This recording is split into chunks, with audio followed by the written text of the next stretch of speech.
We're glad to invite all of you and have you be here and attend to this special program with Dr. Wes Youngberg, lifestyle medicine specialist up in Temecula, California, where he practices, but you will find him in lots of places around the United States and the world, for that matter, doing lectures in the areas of preventive health, has distinguished himself in the area of diabetes.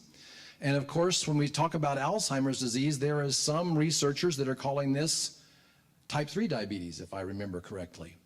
Anyway, Dr. Youngberg has his doctorate in clinical preventive medicine from Loma University, is in practice up in Temecula, as I mentioned, and I know many of you probably have seen him. I have. I'm one of his client patients, and I'm just very pleased to have him here today and have all of you here, and I just invite you to welcome Dr. Wes Youngberg.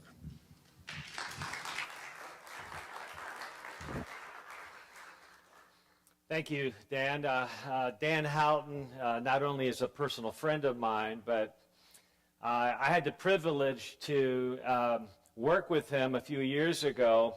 Since he's a publisher, he was excited about the possibility coming up with a book that really dealt with all the underlying factors that addressed type 2 diabetes. And so we, after 3 or 4 years of hard work, came up with the book Goodbye Diabetes. And yes, indeed, Dan, you're correct that Alzheimer's is now being referred to as type 3 diabetes. And what's really even more interesting is that diabetes is now being referred to by some researchers as Alzheimer's of the pancreas.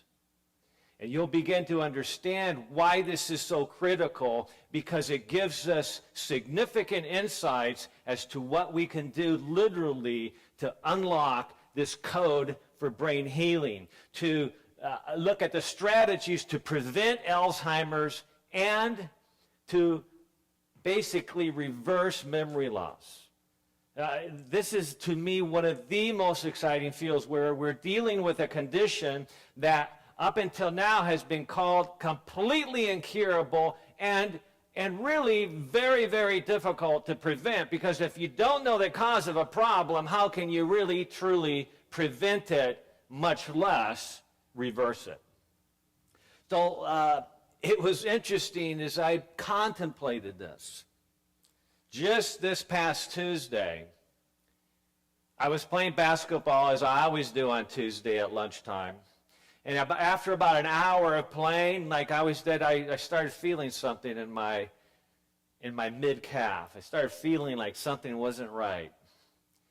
And I kind of just rationalized that it was just, I just stretched it a little bit and went right back to my aggressive game of basketball, having fun with my friends. And all of a sudden, somebody kicked me. And I turned around, nobody was around me. And I said, "Who kicked me? Did one of you guys kick me?" And they looked at me like, "What's wrong with you? We weren't even around you." And I knew instantly when they looked at me that way that this was not good. I was hoping that somebody had kicked me. I was hoping that just inadvertently somehow somebody had hit me right here in the mid-calf. And because they had not, I realized that I may have actually torn my calf muscle or blown it up. That brought me back about 25 years when I initially tore my Achilles tendon on the very same leg, and how it took me about 18 months to rehab that back so I could come back to playing the sport I love of basketball. I couldn't put any weight on it. It was extremely painful. One of my buddies, Adam, he rushed to the medical group I used to work for many years, Rancho Family Medical Group, got me a pair of crutches. And so I've been on crutches for the last 3 days. But then I saw a wonderful sports medicine doc. He did a thorough evaluation on me. And he kind of busted my chops a little bit. It's a good thing to have your chops busted once in a while. Somebody give you a little reality check. He looked at me. He's an older guy, been around the world as a sports medicine physician for basketball teams, football teams. That's the kind of guy you want to go to if you have an injury. And he said to me, he says, this is the kind of injury that typically happens to, and then he kind of paused a little bit to make sure he was saying it right, to this typically happens to somebody who's in fairly good shape, maybe good shape, but never happens to somebody in great shape. That's what I needed to hear. You see, because I love basketball so much, I'd rather play basketball than work out. And I've known that all along, that I was kind of skimping on my real work. I see, because in reality, to be healthy and to be fit, you don't play sports to be fit. You become fit so you can play sports and enjoy them without the risk of injury. And so that was a call to action on my part, that I needed to be more consistent and more intentional about being on a regular fitness regimen, not just playing aggressive basketball 3 times a week. That most people would say, hey, that's a lot. That's physical, that's aggressive exercise, but it's not necessarily the type of exercise that's building up the body in the way it should be built. Now, this has everything to do with this lecture and these presentations on optimizing brain health. In fact, it's been said that the earliest sign of mental deterioration, the very earliest sign of mental decline, has nothing to do with memory and everything to do with our muscles. The earliest, the most profound sign of mental decline is called sarcopenia. Said another way, puny muscle disease. A condition that essentially almost everybody as adults have, because we have lost our love for being physically active on a regular basis. So when our muscles become weak, when our muscles become untoned and dysfunctional, that actually speeds mental decline. And we used to think that it was just the jocks that needed to work out. But in fact, working out our muscles literally increases brain function and preserves the health of the neuron itself.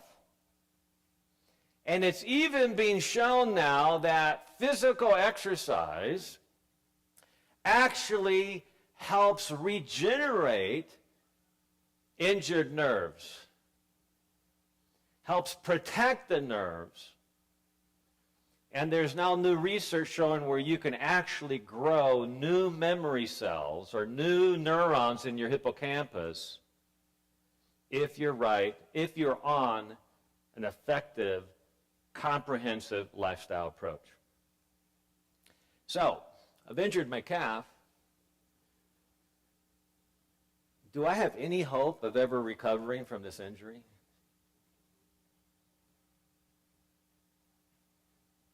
Well, yes, of course. That's why you go to the doctor and you get evaluated, and they say, I sit at least twice a day for 20 minutes. Take anti-inflammatories, do this, do that, stay off of it, use your crutches, and as you start feeling no pain, start mobilizing it. And yesterday, just actually Friday, 2 days ago, my sports medicine doctor says to me, you know, you're going to be off crutches by the weekend. And I was so thankful. I didn't want to be up here ready to fall over, wincing in pain and holding on to crutches. And it's amazing how rapidly the body can heal if you're actually doing what is necessary to heal.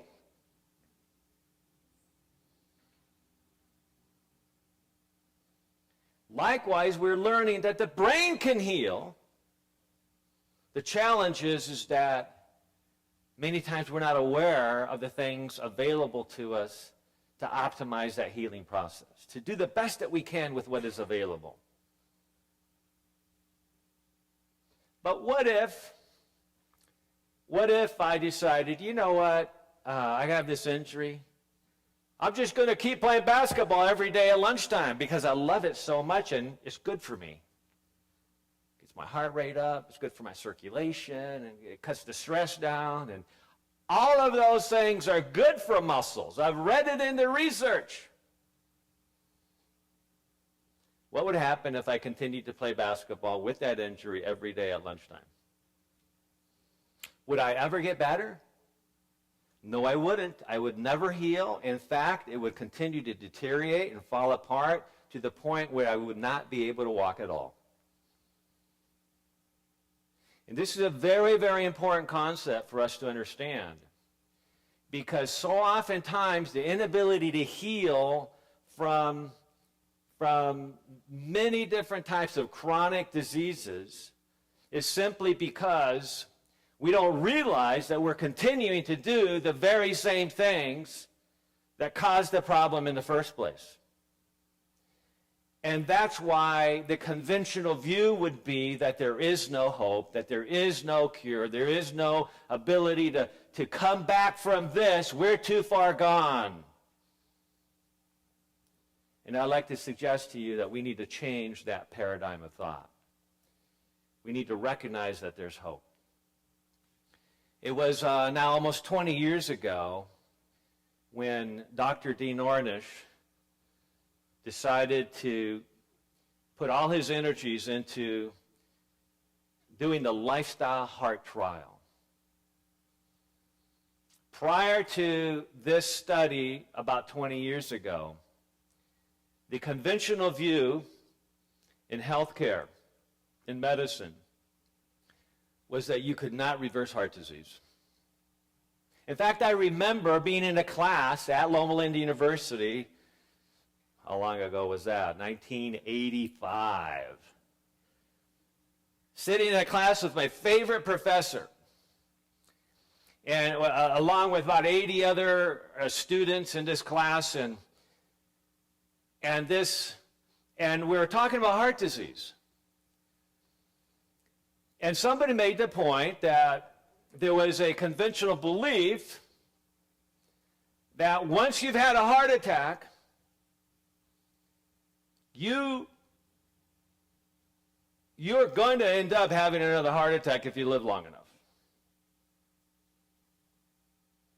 And when I heard that, that didn't sit well with me at all. I was just a first-year student in my doctoral program, and I was maybe a little brash. I raised my hand. I said, I don't believe that. I don't believe that's true. And I said, it's just goes to reason that if you address the issues that caused the problem, that you would be able to prevent that second heart attack. And my seasoned professor smiled. You know, whenever you have a teaching moment, teachers love that. Professors are like, oh, this is good. I'm going to use this one. And so he started talking about it, and so he asked a question to the class. He says, how many of you actually agree with Wes? Nobody raised their hand. But my buddy Steve sitting next to me, Steve Taylor, who had worked on the Defense Department on top secret projects and decided to change his career and go into lifestyle medicine. I don't think he agreed with me either, but he just decided as a stand of solidarity to go with Wes, his buddy. So he raised his hand and looked straight at the professor. And so the professor smiled again. He says, well, two of you agree with that, but you're kind of, a lot of people disagree with that. But I remember that very well, and it just did not sit with me. Some 15 years later, Dr. Ornish finishes a study showing conclusively that indeed humans can reverse heart disease if they follow a comprehensive lifestyle medicine plan. You see, too often times that we've been looking for that one silver bullet, that one drink of water from the fountain of youth, that if we just did that, we would get healthy. We would be able to address that condition. But see, there is no such thing. If we want to have this hope to achieve improvement in our health that's significant enough to possibly reverse any type of chronic condition, we have to be willing to broaden our horizons and not ask the question, what is the one thing that I need to do, but what else can I do in addition to the things that I've already been following to actually get to that tipping point that will allow me to improve my health so much that now my body starts to heal. What is that healing tipping point? And it is different for each one of us. And so that is the challenge that each of us have as we develop a personalized group of strategies to optimize our health and optimize our brain health. Well, even before Dr. Ornish started his work on reversing heart disease, there was many doctors, like Dr. James Anderson, who was publishing study after study after study during the 1970s and the 1980s that you could reverse diabetes. These studies have been published for 40 years. And yet the conventional view had continued to be that there's no cure for type 2 diabetes. Once a diabetic, always a diabetic. You're going to be on this medication for the rest of your life. It's so sad because all the evidence is already in the medical literature. All we have to do is look for it and look broadly for it and ask the question, why? And ask the question, what else can I do to optimize my potential? So that's what we're going to be doing here. In this seminar series is figuring out one factor after another that we can, arrows that we can put into our quiver of wellness and optimal healing. Let's throw out some numbers. 5.4 million Americans right now have Alzheimer's disease. Statistics are actually probably higher than that already, but that's a huge burden on our society. Globally, worldwide, there's at least 30 million individuals who are currently right now suffering with Alzheimer's disease. Have you ever wondered what the difference is between dementia and Alzheimer's? Are those interchangeable concepts? In fact, Alzheimer's represents 80% of all individuals who have some form of dementia. So clearly Alzheimer's is the most important population-based concern as it leads to dementia and cognitive brain decline. But when we look at those numbers, we actually are missing something. We're actually missing the point as to who's actually at risk right now. Yes, there's a lot of people, millions of people right now who have Alzheimer's, but how many of us alive right now will eventually succumb to Alzheimer's? Studies are showing that out of the 318 million individuals in the United States right now, 45 million of us will eventually be diagnosed with Alzheimer's. Unless we come to recognize the multiple factors that contribute to this condition and develop our own personalized wellness strategy that would potentially dramatically decrease that risk. The vast majority of that risk literally can be wiped away if we know about it soon enough. Globally, by 2015, it is estimated that there will be 160 million people worldwide that are suffering from Alzheimer's. Did you know that somebody with Alzheimer's requires essentially 3 full-time caregivers? You're looking at 3 8-hour shifts. They can't be left alone. Certainly not in the advanced stages. It is also typical that the average cost of caring for somebody with Alzheimer's is far exceeding $100,000 a year in most cases. So it's a huge challenge, and that's why we need to be talking about it now. We need to be looking at all the things that we could address right now, both from a preventive, management, and potential reversal strategies for early Alzheimer's disease. By the time we're 65 years of age, somewhere between 10 and 20% of individuals already have early signs of Alzheimer's. By the time we reach 85 years of age, a full 40 to 50% of us will already be diagnosed with Alzheimer's. That's the status quo. That's assuming nothing changes. More close to home for most of us is the fact that if you're 40 years or older, that pretty much is all of us, right? All of us that have the interest in this topic are probably going to be over 40 years of age. By the time we're 40 years old, essentially all of us have visible biological layers of beta amyloid plaque in our brain. Widely considered to be the hallmark of Alzheimer's disease. This is something that we all should be paying attention to. Again, even more close to home, there is a disparity. There's a gender disparity in Alzheimer's, where 2/3 of all individuals with Alzheimer's are women. And when it comes to caregiving, 60% of the caregivers are women.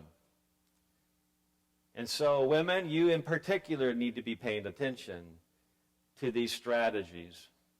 But we're all in the same boat in the end. A woman's chance of developing Alzheimer's is now greater than her chance of developing breast cancer.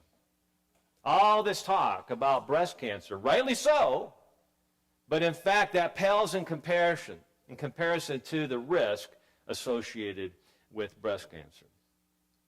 And 0 represents the number of cures available today according to the conventional wisdom. 0. That has to change. There's a great organization out, and you can actually watch their videos on YouTube, and we'll be talking about several of the key researcher, physician presenters that are part of the Cure Alzheimer's Fund. See, sometimes people are shy away from even bringing the word cure into the discussion with Alzheimer's. But in fact, a group of venture capitalists and top financiers and philanthropists have gotten together, and they have established this Cure Alzheimer's Fund, where they now are sponsoring some amazing research to get to the core of what's going on in Alzheimer's, because NIH is simply not sponsoring those studies. The top researcher in Alzheimer's in the world, Dr. Rudy Tanzi out of Harvard, who single-handedly, essentially with his lab and all his PhD research students, have actually discovered the majority of the genes associated with Alzheimer's disease over the last 30 years. He's the most respected researcher in Alzheimer's in the world, in my opinion. And he submitted his grant applications to NIH. They only take 300 to look at. Everything else is just They gave him the 5th rating out of all those 300 applications that were actually looked at. Number 5, and he still didn't get funded. He says the only reason we're as far into the knowledge or understanding of what's going on with Alzheimer's is because of private funding agencies that have been putting money into research because it hasn't been coming from the government. In fact, Doctor, I was recently watching a lecture of Dr. Rudy Tanzi, and he says that there is a 400-point differential. The cost of Alzheimer's, the amount of money that is being spent on treating Alzheimer's is 400 times greater than the amount of money that's going into researching Alzheimer's. That's scary. No wonder we don't know that much. No wonder there's still belief that there's 0 cures out there. But we have some good news for you today. Now, one of the reasons that past research has been so ineffective is because of the typical research model is we're looking for that one factor that makes the difference between Alzheimer's and no Alzheimer's. In fact, it was this brilliant physician, Dr. Robert Koch from Germany, who lived in the mid to late 1800s into the early 1900s. And every medical school, every health professional that's gone through graduate training and postdoctoral work has learned about Koch's postulate, which basically says there is one cause of disease and therefore there can only be one true cure. Now that is true for many conditions, especially when you're dealing with an infectious disease, etc. But when it comes to these complicated chronic diseases that are sinister in nature, there is no such thing as one cause and one cure. There is multiple layers of causes, and therefore there has to be multiple layers of treatment and management, or else we'll never get to that tipping point where healing occurs. The number one cause of premature death in the United States is well known. It's heart disease, cardiovascular disease. The number 2 cause of premature death in the United States is also well known, cancer. Some people argue between which is 1 and 2. Doesn't matter, they're both bad guys, right? But the number 3 cause of premature death in the United States is commonly not known. And you know what that is? It's Alzheimer's. Alzheimer's represents the number 3 cause of premature death. So we need to focus on that aggressively. I love this Jewish proverb that says, "He who cherishes understanding prospers." I'm preaching to the choir now, aren't I? You are here because you cherish understanding. You want to learn. You want to become knowledgeable about what the underlying factors are that can help you be successful. Well, let me introduce you to Dr. Dale Bredesen. When I read this 2014 study published in the journal Aging, a study that was done at UCLA Department of Neurology and entitled "Reversal of Cognitive Decline," a novel therapeutic program. I always wondered, why did they call this novel? It was kind of something maybe that they had to put in the title in order to get it published. Because the notion that you have to do all these different things at the same time kind of goes against the departmentalization that we have within healthcare, where you have different specialties doing different things. But what about pulling all those together into a functional, effective unit to be able to actually get it all accomplished at once?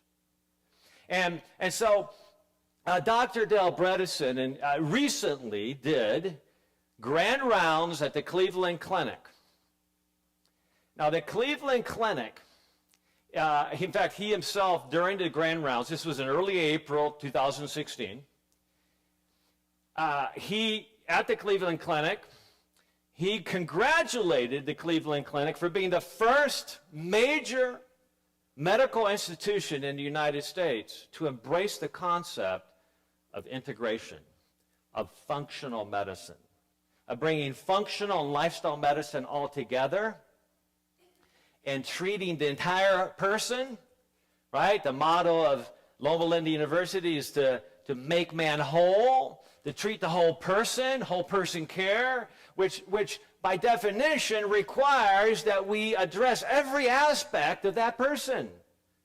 Every aspect that makes up that functional body, including the brain. And it was Dr. Bredesen who was invited by Dr. Mark Hyman, who is the chairman of the Institute of Functional Medicine at Cleveland Clinic. Now, it's an interesting story how Dr. Hyman became interested in the field of looking at the cause of disease rather than just following a cookbook strategy that he didn't understand. You see, he had, by training, been an ER physician.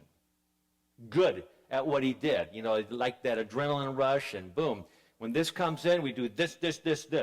And man, that is effective. If I'm in a car wreck, I want to go to a good hospital that has a really sharp, quick-witted ER doc in charge. No question about it. He was one of those guys. He was effective. But then he developed a chronic, debilitating illness that none of his knowledge, none of his training had equipped him to address. And he kept getting sicker and sicker and sicker and more depressed and discouraged because all his vast knowledge of critical care medicine was worthless to him for that condition. So he started studying. He started talking to other colleagues. He started looking beyond his previous comfort zone. And he realized that he had to have a comprehensive approach because chronic diseases can only be cured or reversed or properly managed if you have a comprehensive lifestyle medicine, functional medicine approach. So this was just in early April 2016, and essentially Dr. Bredesen in his presentation, he's a neurologist by training and an expert in dealing with Alzheimer's, and for years he'd been frustrated because there's not a single medicine for Alzheimer's right now that has any real effect on Alzheimer's. Ask any doctor who's experienced it, who's worked with any medicines for Alzheimer's, and they'll tell you the same thing. None of the medicines available today do anything to the progressive decline of Alzheimer's. At best, they provide temporary symptomatic support, but in the process, the decline is continuing.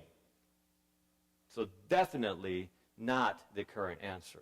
And so when Dr. Bredesen, as he first began to present in this very challenging Grand Rounds presentation, he said, functional medicine is based on a single word, and that word is why. We, as chairmen and chairwomen of our own healthcare board, better start asking the question why. Because if we don't get a good answer to the question why, we probably shouldn't be doing that therapy. As parents, we've all had nagging children that constantly and incessantly ask the question why. And it drove us crazy. But that's exactly what we need to get back to. We need to start thinking and rationalizing more like little kids who are actually interested in the question why and don't just assume they know the answer.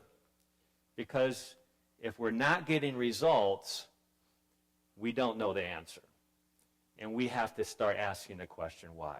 Now, the field of functional medicine is very strongly supported, and the foundation of it is lifestyle medicine.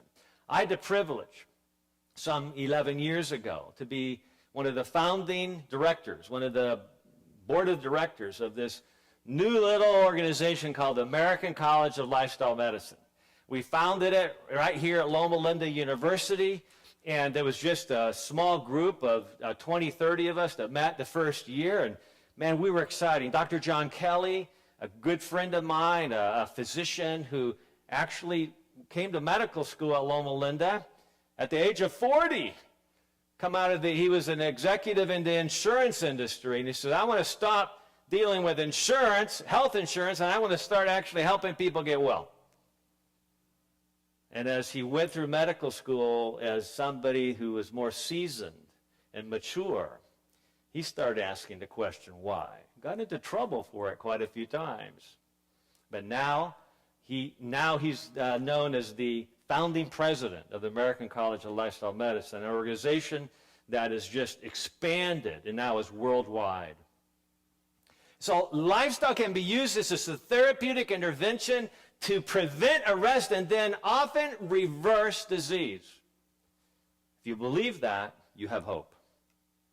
Lifestyle medicine is revolutionizing healthcare because lifestyle medicine is working to treat the cause. So those are the questions that we need to have answered. So this is some of the information that came from that amazing study done at UCLA with Dr. Bredesen. Neurodegenerative disease. So I'm echoing his words now. Therapeutics has been arguably the field of the greatest failure in biomedical therapeutic development. Patients with other chronic illnesses such as cardiovascular disease, osteoporosis, HIV, and even cancer have access to more effective therapeutic options than those who have Alzheimer's. Alzheimer's disease treatment, in Alzheimer's disease, there's not a single drug that gives anything beyond a marginal and sustained symptomatic effect with little or no effect on disease prevention. So that sounds kind of hopeless at that level, doesn't it? That's why I put this slide up. Because really, God really cares about this. So much so that his apostle John said, Beloved, I wish above all things that you would prosper even and be in good health even as your soul prospers. God wants us to be ultimately healthy. God wants us to become aware of the strategies available to us that can dramatically impact our health. Not just now, but over time. See, it's not about how long we live. It's been said that it's not that people, vegetarians, live that long. It just seems that way, right? Now, suggesting that long life is just expanding those miserable, dysfunctional years, which is absolutely not true, because a true wellness program compresses morbidity.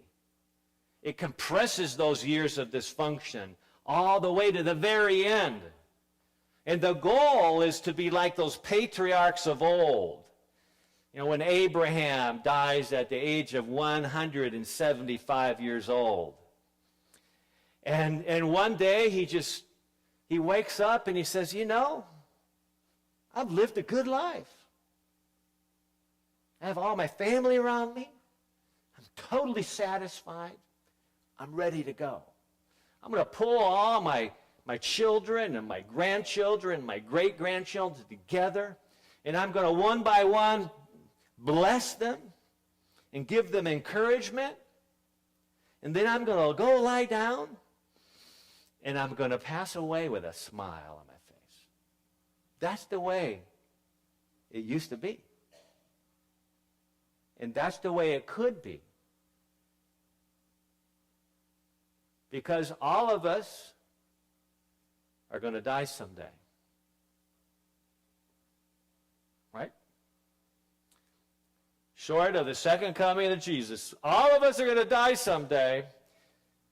And I'm suggesting here that you can choose how you're going to die. Are you going to die a miserable, lingering death? Or are you going to die with a sense of satisfaction, a smile on your face? That was a good life. I had a good life. Right? That's our goal. Now, not all of us gets to achieve our goal, right? But we should all strive for it. My mother died prematurely at age 39 of brain cancer. She had that goal too, but it wasn't to be for her. But she still had that goal for me. And I took that passion that she had for vibrant health. And that's why I do what I do, because I want to optimize my health and be vibrantly and vitally healthy as long as possible and make that infectious to everybody who I come in contact with, especially my family. I want that to be my legacy with my family so that they too can have that passion for vitality. So Dr. Bredesen once again saying, in order to get effective improvements in Alzheimer's, we must address the underlying causes of disease and focus on combination strategies, a comprehensive, network-based, synergistic approach. That's what we're going to be focusing on here. Now, let's jump into case study number 1. Now, these are 2 of the first 10 patients that Dr. Bredesen saw as he developed this comprehensive, this novel approach of treatment, where it's so novel that we're actually doing more than one treatment at the same time. And as you'll see, his treatment strategies included 25 distinctly different strategies. You might think that that's laborious. I say it was brilliant. Because in those first 10 people that came to see him, 9 out of 10 of them reversed their cognitive dementia within 3 to 6 months. Most of them already had early Alzheimer's disease. Some of them had had Alzheimer's for over 6 to 10 years. Powerful. Just 10 people. You can't tell me if the first 10 people that come to see me get reversal of that dementia, that's not a major dramatic effect. Dr. Bredesen has gone on to say that in the 2 years since he initially published that research, he now has over 100 patients who have gone through the very same program with similar results. So the question that we need to be asking is, why and what? What is it? What is it that they actually did? What is this combined approach that leads to that amazing ability, that tipping point to achieve more optimal wellness? So I'm going to share with you 2 case studies. The first is this a 67-year-old traveling business analyst. She is an executive, well known for her uncanny ability to look at all the data of any corporation. And on the fly, literally while she's traveling with her notebook computer, putting together reports with all kinds of data points that she just listened to and heard about. And by the end of the weekend, she has a comprehensive report that she emails off to all the board members of that corporation. And so she was in high demand. She was traveling all over the United States providing this type of consultation. But then she started noticing that her cognitive abilities were on the decline. For 2 years, she had noticed that as she's just driving in her neighborhood, she turns down the wrong street. This is her own neighborhood she's lived in for many years. Kind of having this, where am I moment. She noticed that she goes into a house she's lived in for over 10 years, and she goes to flip the light switch on, and there's no light switch there. She's calling her pets the wrong names. She's reading a page in one of her favorite books to only realize that everything she's read for the last few minutes, she can't remember any of it. She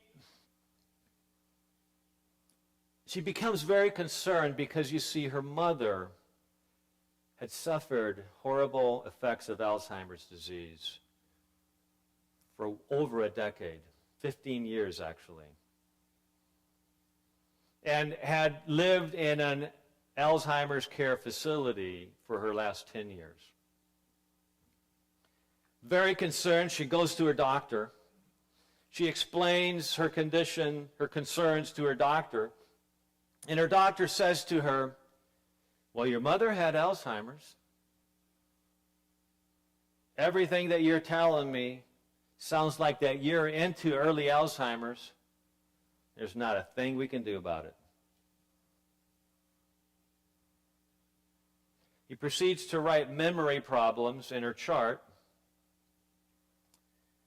Immediately, she realizes what she needs to do. She needs to go get long-term care insurance because she's going to need long-term care insurance.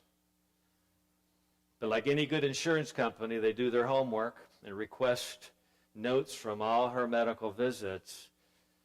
And the analyst at the insurance company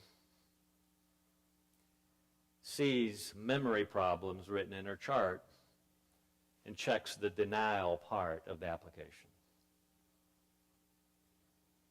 She gets that news and is distraught because that, in her mind, was her last hope to not become bankrupt. That was her last hope to have some sense of stability, knowing that she was being cared for as she was no longer in control of her mental faculties.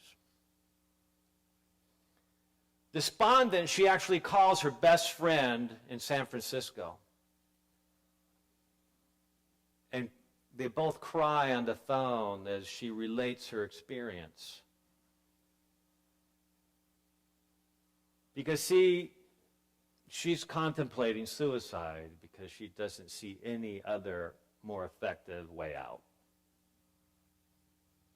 And a friend says, no, please don't do that. Come stay with me for at least a week. Her friend immediately starts calling around, starts trying to ask the question why. What do I do? What do I do for my friend to keep her from committing suicide? It's clear to her that she has to find some sense of hope to share with her friend, but where is hope to be found in a condition that is considered incurable? So she calls up Dr. Del Bredeson's office and gets an appointment with him for her friend. 3 months later, she is not only back on her high-demand job, but her memory is better than it had been for years. 3 months! And we're going to be sharing with you the things that she did. Second case study is a 69-year-old entrepreneur, a businessman, a gentleman who had been noticing progressive memory loss now for 11 years. At the age of 52, he goes to his locker at the gym, something that he had done on a regular basis, and he can't remember his locker combination. So, that's strange because, see, he, as a business entrepreneur, he was a numbers guy. He could remember long, complex strings of numbers and add them up in his head like nothing. So he's going like, wow, I can remember, I can't believe this. And so that was a big wake-up call for him, but he's thinking, I'll get over this. It's just a fluke.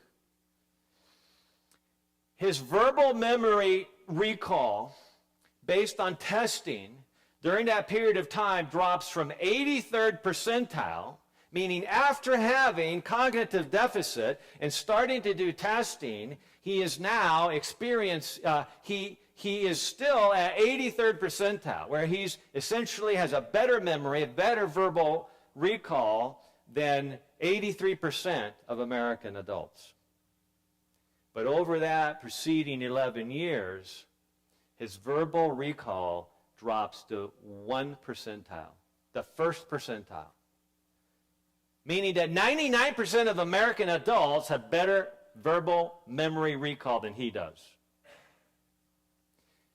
As a business owner and entrepreneur, he had been exceptionally gifted at remembering names and faces and numbers, and now he has a full-time personal assistant who continues to remind him who that person is because he cannot even remember faces.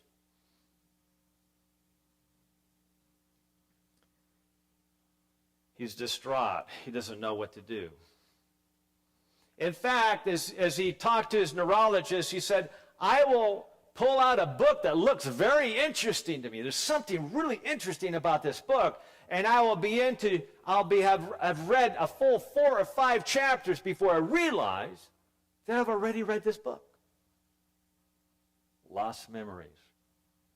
See, what happens in Alzheimer's is that those neurons that are synaptically attached, like little buttons, are synaptically attached to other nerves in various connections, are like cables that can get unplugged. Remember back in the 40s and 50s or whenever it was, and you see on TV the operators unplugging cables and connecting people, and they were just really fast. That's what your neurons are like. Those neurons are those synapses are right there next to each other. And if they get somehow disconnected, pulled apart, you've just lost that memory. Because you see, memories in any portion of a memory has its own neuron, its own synapse, I should say. And if that connection, like a cable connecting to a operator's board, once that cable gets disconnected, that memory is completely gone. Actually, it's not gone. It's just that you can't retrieve that memory. Meaning that if that synapse gets adjusted and optimized, you could potentially get that memory back. Very interesting. I recently saw a YouTube video of a lady who had become blind after spinal surgery. She'd had a stroke, was having spinal surgery. Well, they said she had a stroke during spinal surgery, and she woke up from that surgery blind. She was not one of these women who felt sorry for herself and just stayed in a dark room all day. She said, I'm going to enjoy life. And so she learned to read Braille. She went skydiving. Being blind didn't stop her from having a great life. And that continued for 23 years, where she was completely 100% blind. And one day she had a fall, a very fortuitous fall, injured her back, went in for spinal surgery again, and woke up being able to see. Woke up being able to see. It's so cute. You see her behind the wheel, and her elderly lady now. She says, I feel like I'm 20 and ready to go. Because she just had that vitality. She never lost that vitality. Now she can see. Boy, wouldn't it be wonderful if we can, and the surgeon thought, well, maybe we restored the blood flow to that part of the brain, or reactivated the nerve flow to that part of the brain. Interesting. If we could reactivate the initial things that led to the complication leading to Alzheimer's. This 69-year-old gentleman after being told that he could go on this comprehensive plan that involved a significant change in his diet, that involved a commitment to exercise, that involved looking at every single factor and a tremendous number of labs and figuring out where are all the gaps that are contributing to my condition. How can I best personalize this for me and make it truly functional? And rather than saying, you know, I'm 69, I might have 15 years left. I don't want to live like, I'm too old to change. Have you ever heard that? I'm too old to change. Can't teach an old dog a new trick. Yeah, you can. Yeah, you can. If the dog enjoys life, if the dog has enjoyed his life or her life with you, of course they can learn new tricks, and we can too. Within 6 months of being all in, of saying, okay, no, he didn't say, okay, doc, you know, I get where you're going, but I'm only going to do 3 things. You pick what those 3 are, I'll do those 3, but that's it. He didn't limit himself in any way. He decided he was going to go all in. You know what this reminds me of? It reminds me of the story of Naaman. Remember in the historical Jewish times in the Old Testament, when the children of Israel weren't following their God, and what happened? God allowed the invading armies to come and actually take many slaves, take your own children away. Well, Naaman was the captain of the Syrian army. And he had taken a young Israelite girl as a slave for his wife. And one day he discovered he had leprosy. And the little Israelite girl came up to him and said, Master, I know a prophet in Israel that can cure you. He had not heard any words of hope from anybody because he knew leprosy was incurable. So he goes to the king and says, allow me to go to the prophet in Israel, Prophet Elisha, because I will do anything. I'll do anything to get cured of this leprosy. So he does. And he takes his whole cohort with him, with all his servants and all this money. And he goes to the prophet Elisha, and the prophet didn't even come out to greet him. He was insulted. The prophet's servant came out and said, the prophet says that you should just go to the Jordan River, this muddy river, and dip in it 7 times. Captain Naaman, this powerful warrior, he was incensed. He was, there's no way I'm going to do that. I have much better rivers in my country than this dirty Jordan River. But